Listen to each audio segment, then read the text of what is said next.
Pino, siamo alla Dep Art Gallery di Milano, davanti a una tua installazione molto importante che si intitola Il direttore d'orchestra, composta da 56 elementi, che sono dei vasi, delle sculture.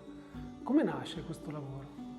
Allora, questo lavoro nasce tanti anni fa, nel 2010, e ha un doppio significato.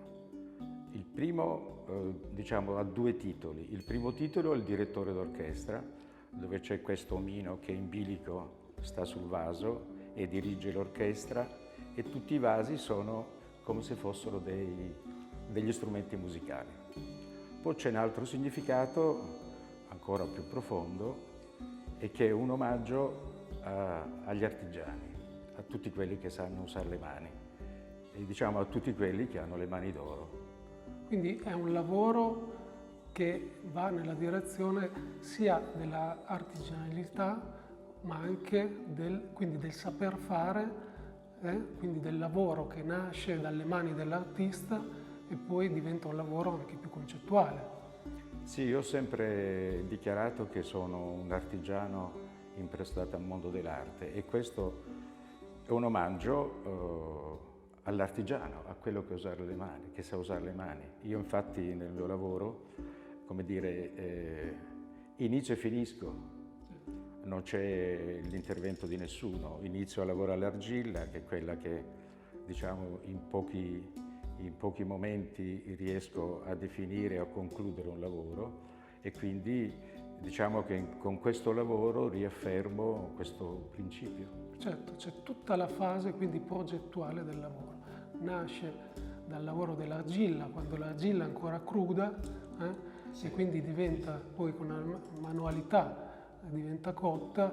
E mi dicevi anche che ci sono due tipologie di procedimenti del lavoro dell'argilla, anche quando colori l'argilla. Sì, ci sono le due fasi. La prima fase è quella della scultura, poi quella del colore. In questo caso c'è un'attenzione particolare al materiale. Mi piaceva che le sculture somigliassero un po' alle sculture, ai vasi etruschi, e infatti poi dopo, diciamo, la patinatura diventa la cosa più importante, e questo penso che qui sia davvero molto evidente questo.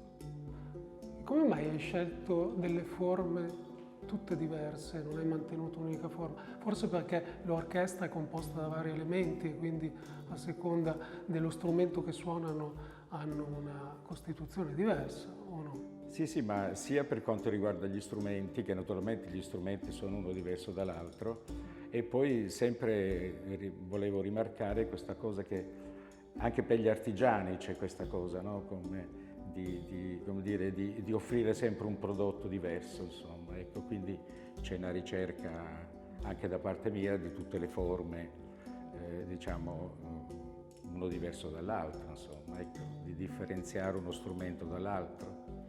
E invece il colore nero è perché proprio proviene da questa tradizione italica, no?